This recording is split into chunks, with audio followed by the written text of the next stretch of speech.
¿Cómo puede usted afirmar un negativo absoluto?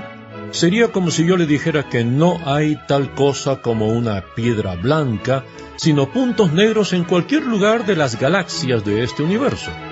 La única manera en la que yo puedo afirmar eso es si yo tuviese un conocimiento ilimitado de este universo.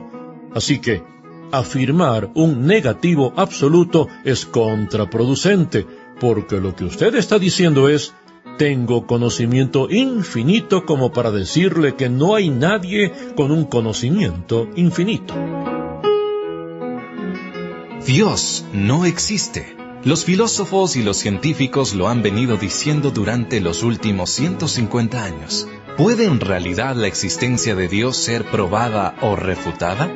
Acompañemos al Dr. Ravi Zacharias para la primera parte de esta importante serie, ¿Por qué no soy ateo?, en la que analizará los peligros de las filosofías modernas y nos proveerá una comprensión de la verdad. Hay muchas áreas en las que el teísmo y el ateísmo pueden ser abordados. Pueden ser abordados en rigurosos términos filosóficos. Yo puedo hacer eso, lo he hecho, he escrito sobre el tema, pero le diré cuál es el problema con eso. Es que termina deshuesando la mente filosófica de una persona en contra de la mente filosófica de otra persona, y esto podría terminar sin marcar ninguna diferencia en su vida al final de todo. He leído algunos de los debates filosóficos más patéticos.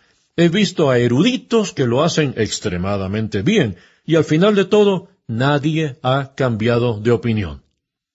Ha habido gigantes en su capacidad de pensamiento que han sido escépticos. Ha habido gigantes que han sido creyentes y comprometidos con la perspectiva cristiana. Entonces, ¿cómo puedo venir delante de usted para hablar de algo relevante y significativo para que podamos interactuar sobre ello? Permítame compartir con usted mi comprensión de la filosofía en 3 niveles y le diré cuál es el nivel que tocaremos. El primer nivel en la filosofía es el que considero el nivel teórico del pensamiento filosófico. Son categorías de lógica o del pensamiento. Tratan con las falacias formales y con las pruebas clásicas de la existencia de Dios, con los argumentos clásicos en contra de las pruebas de la existencia de Dios. Entonces, si estudiamos a Tomás de Aquino, veremos cómo él defiende el argumento cosmológico. Si estudiamos a David Hume, veremos cómo él ataca el argumento cosmológico. De modo que aquí tenemos el nivel teórico de la filosofía. Sócrates, Platón y Aristóteles trabajaron a ese nivel de pensamiento, y alguien ha dicho que toda la filosofía occidental es una serie de anotaciones a la filosofía de Platón. Entonces, podemos tratarlo a nivel teórico. Pero el segundo nivel es lo que yo llamo drama, música, novela y la lucha existencial en su imaginación. Ese es el segundo nivel.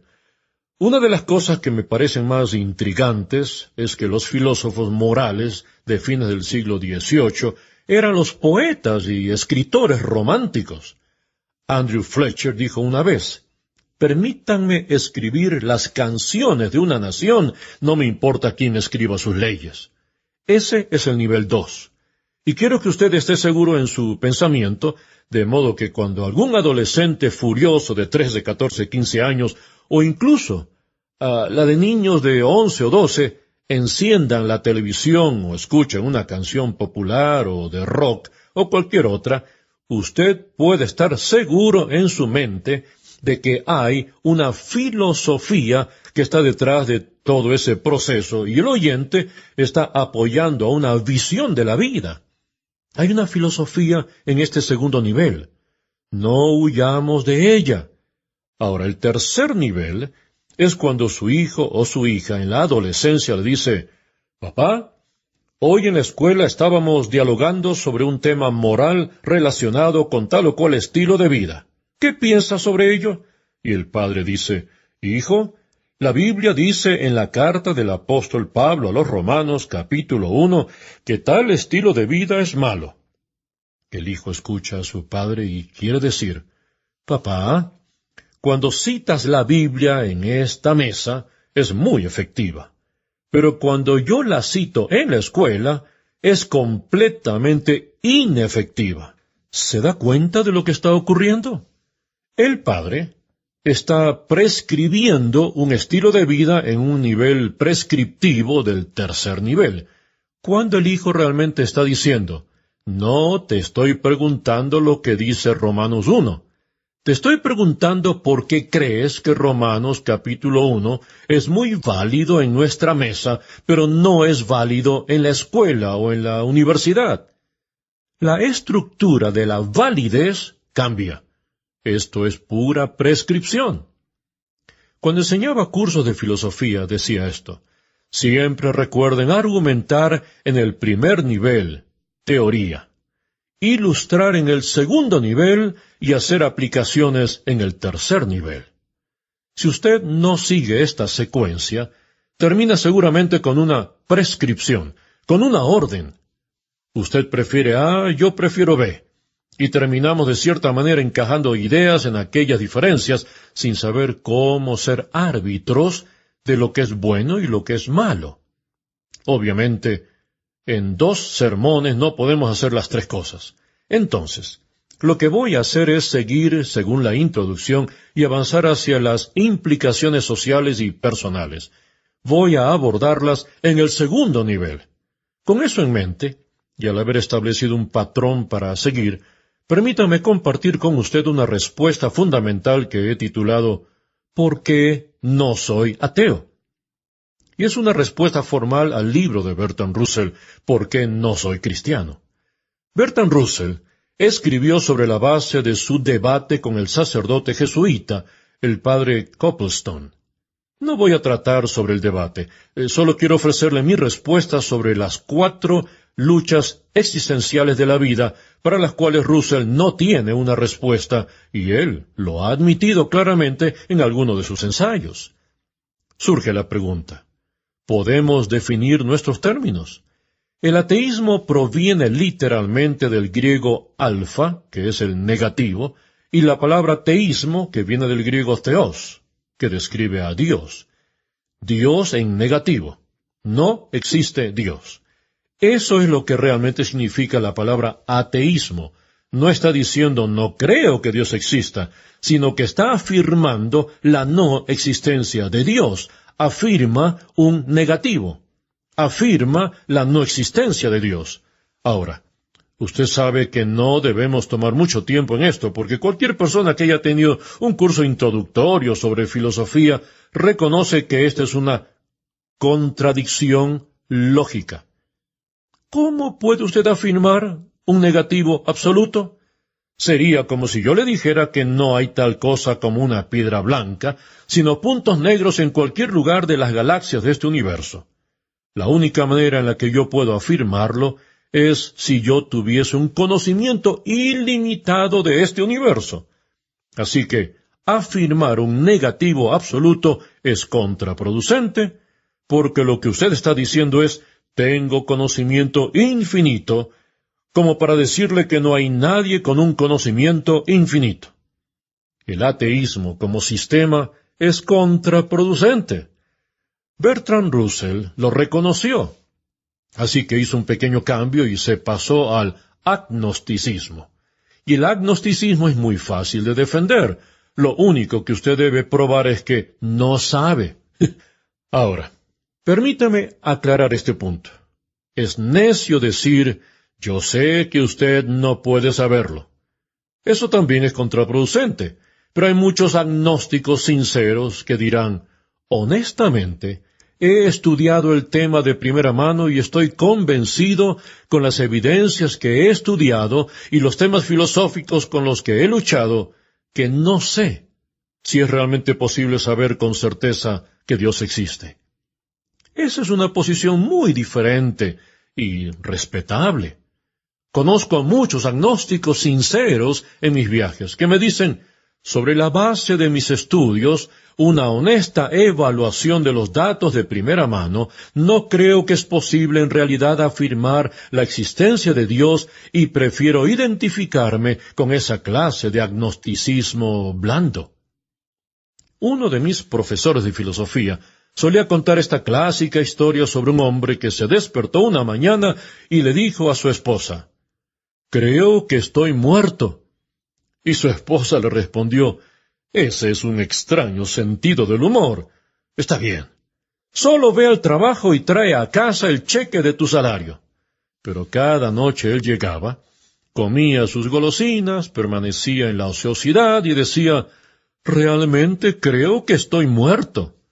Finalmente, su esposa y sus hijos decidieron ayudar.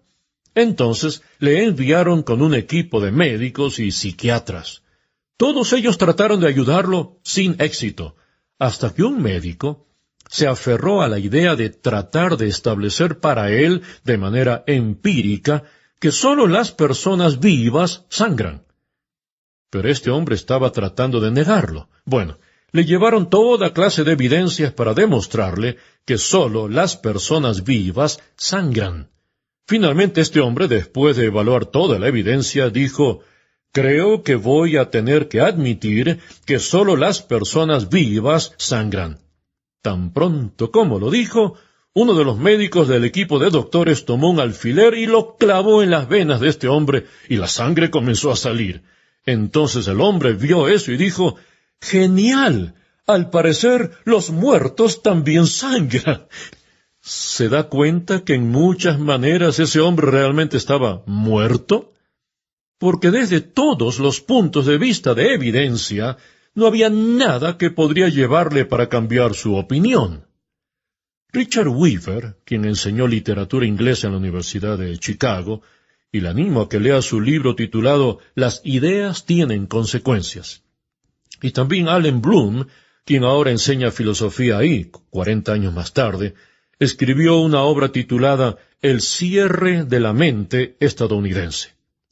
Francamente, creo que está casi basada en el texto y contexto de Richard Weaver, y Richard Weaver dijo esto, «Nada bueno puede surgir si la intención es mala». Y él da evidencia al que no ama la verdad, solamente para darle más material en abundancia para la mala interpretación. ¿Qué pasa con la evidencia existencial en la vida? Permítame compartir 4 problemas con los que el ateísmo tiene que vivir. Yo no podría vivir con estos problemas. Son existencialmente inhabitables. Si el ateísmo fuera cierto, no habría ninguna ley moral en este universo, y cualquier pronunciamiento moral puede ser utilitario, pragmático, subjetivo o emotivo. No hay ley moral que se refleje en este universo, ni hay nada que trate el tema del bien y del mal que sea puramente el producto del ambiente y la cultura. Y permítame desarrollar este argumento y decirle cómo funciona. Escuche las palabras de Nietzsche, el filósofo alemán que creo que fue uno de los pensadores más honestos del siglo pasado. Escuche lo que dice en su parábola del hombre loco. ¿Ha escuchado usted hablar del hombre loco que encendió una lámpara durante la mañana mientras brillaba el sol? Corrió al mercado y gritó, «Estoy buscando a Dios, estoy buscando a Dios». Como muchos de aquellos hombres que no creían en Dios estaban juntos ahí, él ocasionó muchas risas. «¿Acaso lo has perdido?», dijo uno de ellos.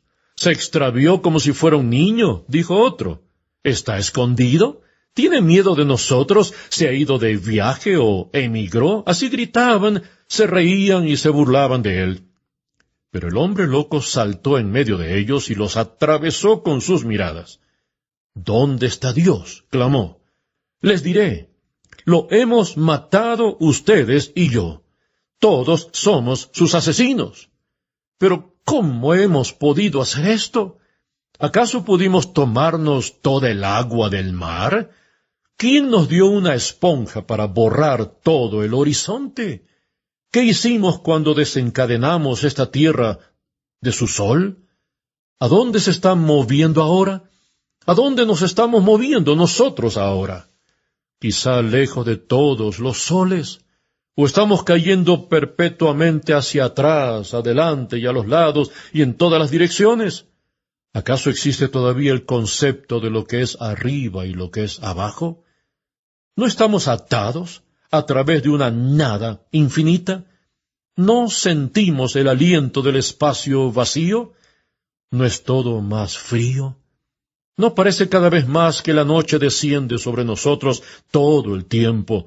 ¿No debemos encender nuestras lámparas en la mañana?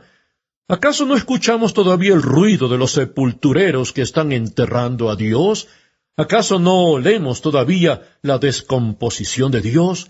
Dios se descompone y Dios está muerto. Él sigue muerto y nosotros lo hemos matado. Ahora, ¿cómo puede serenarnos el asesino de todos los asesinos, cuando lo que era más santo y más poderoso que el mundo ha poseído ha sangrado hasta la muerte bajo nuestros puñales? ¿Quién limpiará la sangre de nuestras manos? ¿Con qué agua podremos purificarnos? ¿Qué festivales de expiación, qué rituales sagrados tendremos que inventar? ¿No es esta la mayor de todas nuestras obras, tan grande que no podemos manejarla? ¿No deberíamos nosotros mismos convertirnos en Dios solo para parecer dignos de tal hecho? Nunca ha habido una obra mayor, ¿saben? Y cualquiera que nazca después de nosotros, debido a este hecho, será parte de una historia más alta que toda la historia hasta el momento. Al escuchar al hombre loco, todos callaron. Y él nuevamente abordó a su audiencia. Ellos también estaban en silencio y lo miraron con asombro. Finalmente, él lanzó su linterna al piso. Ésta se quebró y se apagó. Vine demasiado pronto. Mi tiempo no ha llegado todavía. Este tremendo evento sigue en proceso, sigue viajando y todavía no ha alcanzado los oídos de los hombres. El relámpago y el trueno necesitan tiempo. La luz de las estrellas necesita tiempo. Las obras requieren tiempo, incluso aunque han sido finalizadas, antes de poder ser vistas y escuchadas. Esta obra está todavía más distante de ellos que las lejanas estrellas, y sin embargo la han realizado ellos mismos. Se relató que más adelante, el mismo día, este hombre loco entró en varias iglesias y realizó un canto funeral. Salió y dijo cada vez: ¿qué están haciendo estas iglesias ahora? Son las tumbas y sepulcros de un Dios muerto. Nosotros lo hemos matado. Cada vez que escucho a un hombre criticando o arremetiendo en contra de la religión por haber causado un derramamiento de sangre, es una crítica legítima, porque es lamentable, pero hay una respuesta a ello. No voy a entrar en ello, pero solo permítame decir esto. Las mismas personas, a menudo, se olvidan del derramamiento de sangre que ha sido provocado en el nombre del ateísmo. Cuando perdió su fe en Dios, Lenin eligió a Stalin precisamente por su odio a las cosas religiosas. Él leyó a Nietzsche. Adolfo Hitler, en persona, le ofreció una copia de los escritos de Nietzsche a Benito Mussolini. Hitler tomó el pensamiento de Nietzsche y le dio una interpretación militar. Pero nosotros tenemos la tendencia a olvidar que la nación más inteligente del mundo en esa época fue la que diseñó los campos de concentración y también llamaron la atención a la música de Wagner para su entretenimiento. Pero cuando Hitler tomó a Nietzsche y lo tradujo a la teoría política, el superhombre surgió directamente de los escritos de Nietzsche. Pero lo que Nietzsche señala aquí es: ¿a dónde acudiremos ahora? Hemos borrado el horizonte. ¿Existe arriba y abajo? ¿Cómo reconoceremos lo bueno y lo malo?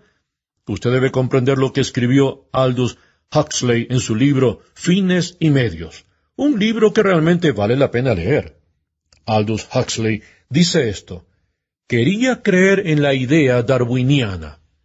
Elegí creerla, no porque yo piense que había una tremenda evidencia para ella, no porque yo creía que tenía la autoridad completa para interpretar mis orígenes.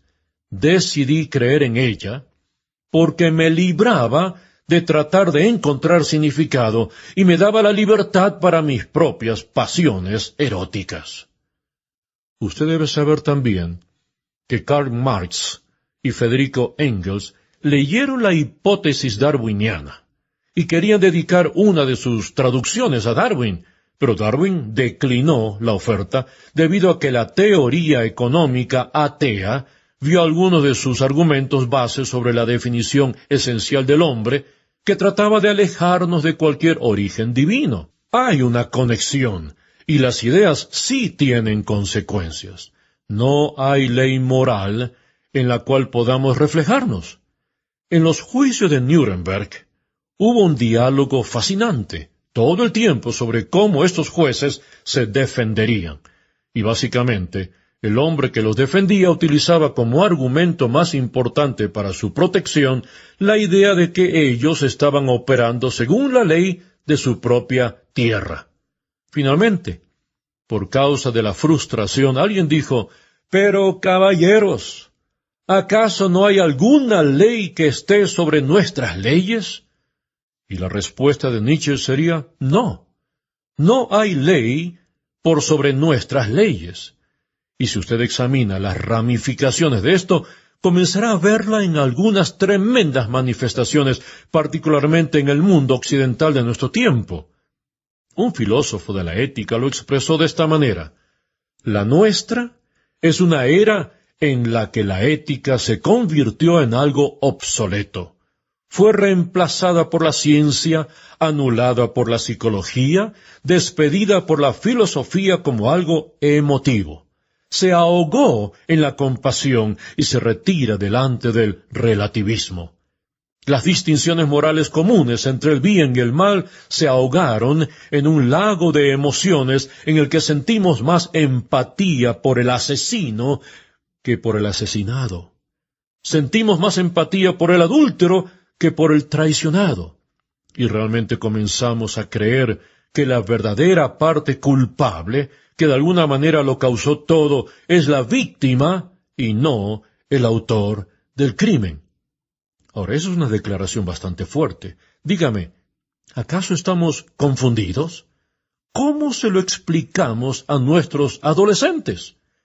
¿Cómo les damos una base moral para tomar decisiones? Y aquellos que estudian estos temas lidian con ello, y hay una contradicción constante en los sistemas de valores. Y diré esto lo más amablemente que pueda. He pasado en Occidente las últimas décadas de mi vida después de haber vivido un par de décadas en Oriente. Y la civilización occidental está siendo sacudida en sus cimientos porque el hombre occidental no sabe cuál es el punto de referencia para el sistema de valores al que desea apoyar en este momento. El Medio Oriente todavía apoya al Islam. Aquí hay una influencia trascendente en la cultura. Nosotros, en los tiempos modernos, estamos desafiando los límites en Occidente y en realidad pensamos que podemos sobrevivir sin apoyarnos en una ley moral. La historia clama en contra de este experimento.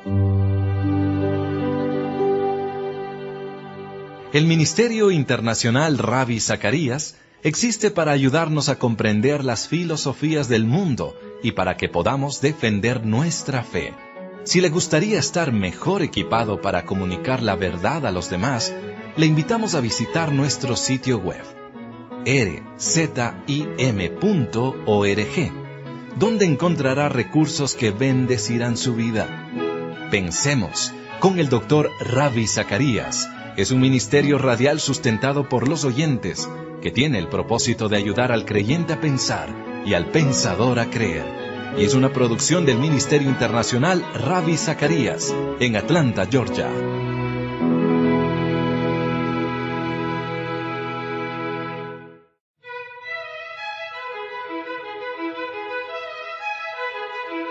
Si la muerte es el final de todo lo que conocemos, ¿qué pasaría con la justicia que no se lleva a cabo en nuestras cortes legales? ¿Qué pasaría con el sentido por excelencia del bien y el mal?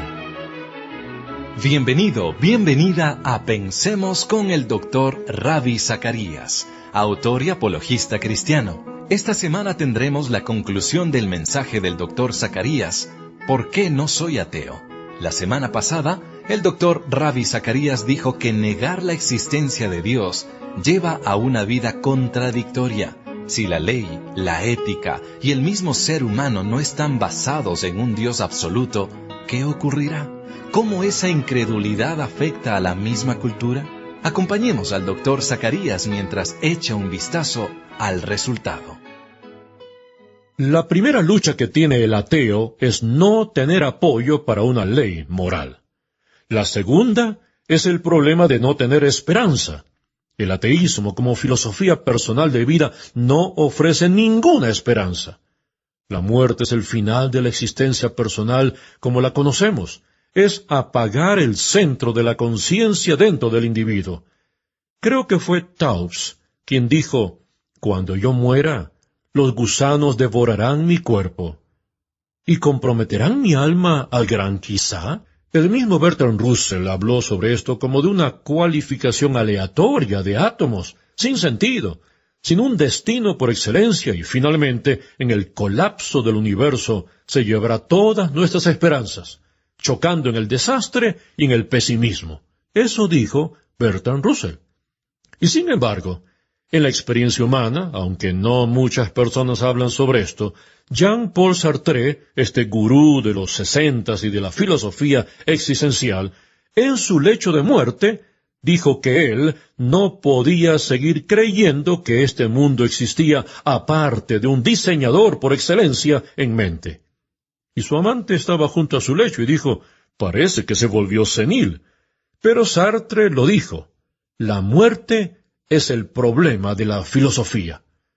Cuando la muerte golpea a la puerta, muy pocas personas que conozco acuden a los grandes filósofos para buscar respuestas. Cuando la muerte acecha, la gran pregunta con la que se lucha es que la vida tiene una fortaleza singular en cada individuo.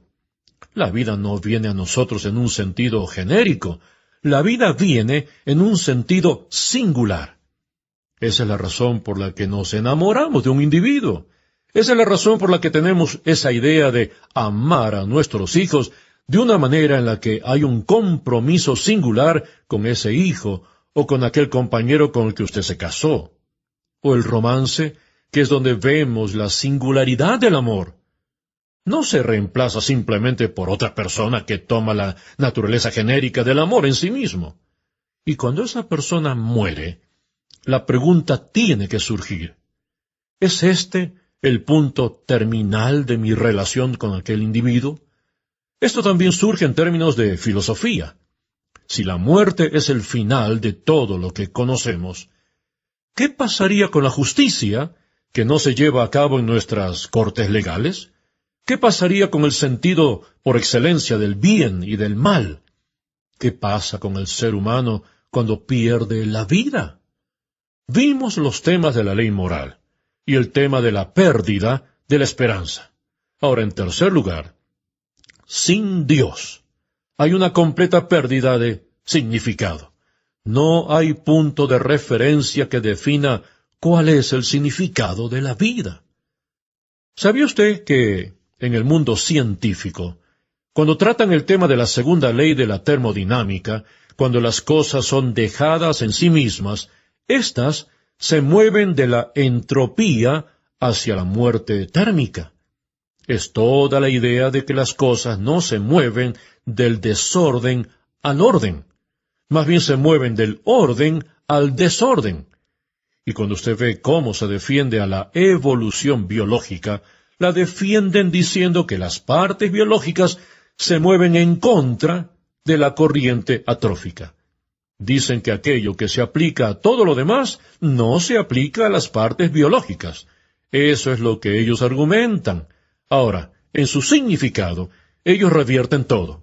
En su significado le dicen que la vida en su fin no tiene un significado, que no se aplica a todo, pero sí se aplica a las partes biológicas. Dé un poquito de significado a sus actividades cotidianas, de modo que estén salpicadas bajo un arco de una generalidad sin sentido. De modo que son pequeños propósitos sin un propósito por excelencia. Esa es la razón por la que el grupo de rock, King Crimson, dice: me quito las uñas del gato que están clavadas. Los neurocirujanos piden más de la puerta envenenada de la paranoia. Es el hombre esquizofrénico del siglo XXI, bastidor de sangre, alambre de púas, el muelle del funeral de los políticos, inocentes violados con el fuego del napalm, hombre esquizofrénico del siglo XXI, semilla de la muerte, codicia ciega del hombre, poetas muertos de hambre, niños que sangran, nada de lo que tiene realmente necesita, hombre esquizofrénico del siglo XXI. Ahora, escucha la conexión. A pesar de lo que diría David Hume, los muros en los que escribieron los profetas se resquebrajan en sus grietas sobre los instrumentos de la muerte, mientras el sol brilla con fuerza. ¿Acaso nadie arrojará la corona de laurel para que se ahogue entre los gritos? Entre las puertas de hierro del destino se siembran las semillas del tiempo y son regadas por las obras de aquellos que conocen y que son conocidos. El conocimiento es un amigo mortal cuando nadie establece las reglas. Veo que el destino de toda la humanidad está en las manos de tontos. La confusión será mi epitafio mientras gateo por un camino agrietado y roto. Si lo logramos, podremos descansar y reírnos, pero temo que mañana estaré llorando. Esa es una filosofía de segundo nivel para usted. Los filósofos morales de nuestro tiempo demuestran la angustia. Escuche lo que dijo el filósofo G.K. Chesterton, describiendo al hombre moderno que está en una revuelta y a la naturaleza esquizofrénica en la que él vive. Él dice: el rebelde moderno es un escéptico, y no confiará completamente en cualquier cosa. No tiene lealtad, por lo tanto nunca podrá ser un verdadero revolucionario, y el hecho de que duda de todo es un obstáculo cuando desea denunciar alguna cosa, porque toda denuncia implica una doctrina moral de alguna clase, y el revolucionario moral no solo duda de la institución que denuncia, sino también de la doctrina mediante la cual la denuncia. Entonces, escribe un libro quejándose de que la opresión imperial insulta la pureza de las mujeres. Luego escribe otro libro, una novela, en la que se insulta a sí mismo. Él despotrica contra el sultán porque las muchachas cristianas pierden su virginidad, y luego maldice a las mujeres conservadoras porque la conservan. Como político, él clama que la guerra es un desperdicio de la vida. Luego, como filósofo, dice que toda la vida en sí misma es un desperdicio del tiempo. Un pesimista ruso denunciará a un policía por matar a un campesino y probará que, según los principios filosóficos más altos, que el campesino debió haberse suicidado. Un hombre denuncia que el matrimonio es una mentira, y luego denuncia a los aristócratas libertinos por tratarlo como si fuera una mentira. Dice que una bandera es un adorno, luego culpa a los opresores de Polonia o Irlanda porque se llevan ese adorno. Un hombre de esta escuela va primero a un mitin político en donde se queja de que los salvajes son tratados como si fueran bestias. Luego toma su paraguas y va a un mitin científico donde prueba que prácticamente son bestias. En pocas palabras, el revolucionario moderno, puesto que es un escéptico infinito, siempre está involucrado en socavar su propia mente. En su libro sobre política, ataca a los hombres por pisotear a la moralidad. En su libro sobre ética, ataca a la moralidad por pisotear a los seres humanos. Por lo tanto, el hombre moderno en revuelta se ha convertido en algo prácticamente inútil para todos los propósitos de la revuelta.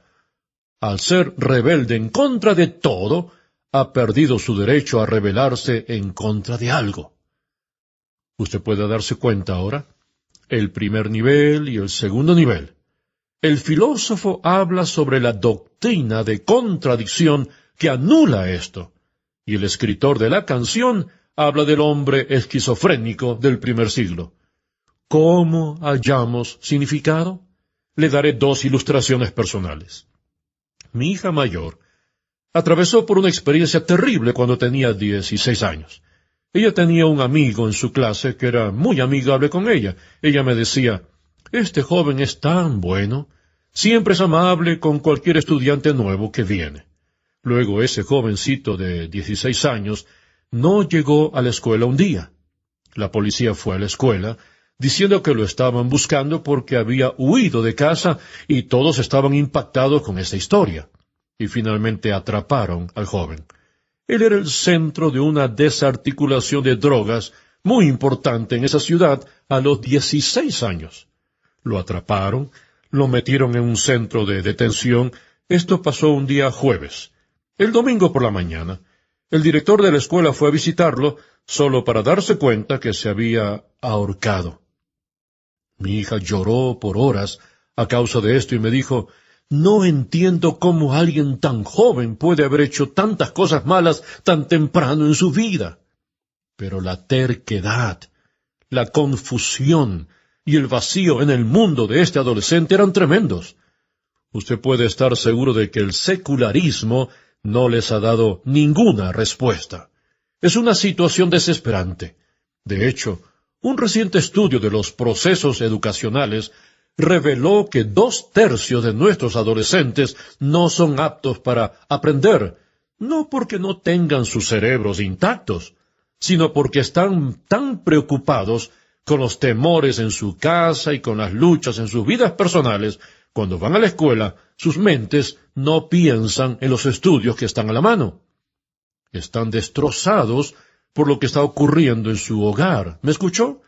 2/3 de ellos no tienen la capacidad de aprender. No porque no tengan sus cerebros intactos, sino porque sus mentes están tan preocupadas con los temores y preocupaciones con las que viven. ¿Cómo responderá a esto el hombre contemporáneo? ¿Cómo responderá al vacío y pérdida del significado? Cuando nuestra segunda hija, Noemí, tenía 2 años, yo había estado fuera por 5 semanas, y luego de regresar ella estaba en la casa de mis suegros. Era una bebé chiquita, tratando de aprender a caminar en un andador. Y mientras yo entraba en la casa, ella estaba ahí en su andador, mi esposa me acompañó, y miré a mi hija por como unos 30 segundos y entramos en una especie de guerra de miradas. Ella me miraba, yo la miraba de vuelta, y creo que por un momento ella se preguntaba ¿quién era yo? Porque yo me había ido por 5 semanas. Y de repente, sus brazos se abrieron con fuerza. Yo me arrodillé, la cargué y la abracé, mientras ella se acurrucaba en mi hombro. Permítame decirle esto sin pedirle perdón. En ese minuto, tuve más sensaciones del significado de la vida que en todos los libros de filosofía que he leído. Bertrand Russell dice esto, que uno de los mayores anhelos en su vida que nunca obtuvo fue el anhelo de amor. Y le desafío que tenga estas preguntas en mente. Amigo, amiga, esto es lo que yo pienso. ¿Es posible que haya una clave para el significado de la vida que se encuentra en las relaciones? Son las relaciones las que finalmente nos dan una clave para el significado en la vida. Y quiero dejar esta idea con usted. Pero sin Dios no hay ley. Sin Dios no hay esperanza. Sin Dios no hay significado.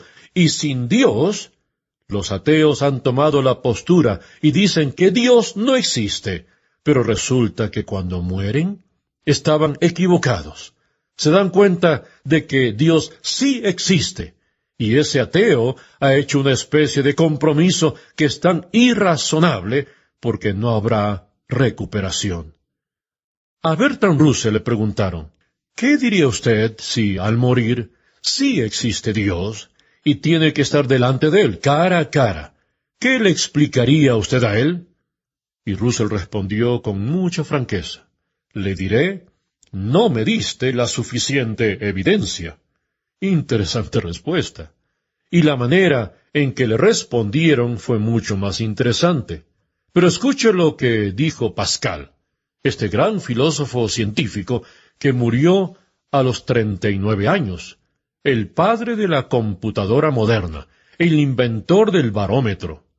Pascal, en sus ensayos, en los que habla tanto sobre las cosas de Dios y sobre el alma, dijo: ¿puede un hombre estar en el error al suponer que la religión cristiana es verdadera? ¿Acaso no sería un perdedor por error? Pero qué irreparable es la pérdida y cuán inexpresable es el peligro del que yerra al suponer que es falso. El argumento de Pascal es puramente existencial. Y usted debe entender eso porque si una persona cree en Cristo, cree que Cristo era quien él dijo que era, y resulta que esta persona estaba equivocada al final de la línea de su vida, se convierte en nada. Y la cualificación aleatoria de átomos se desintegra hasta hacerse polvo como era antes. ¿Se da cuenta? No ha perdido nada, porque su búsqueda existencial todavía era el contentamiento y la felicidad, y la halló. El argumento es puramente existencial, no es una clase de idea absurda que dice: voy por este camino porque básicamente no tengo nada que perder. No, eso no es lo que está diciendo. Está diciendo que la oferta alternativa es que si usted niega a Dios, se autentica usted mismo.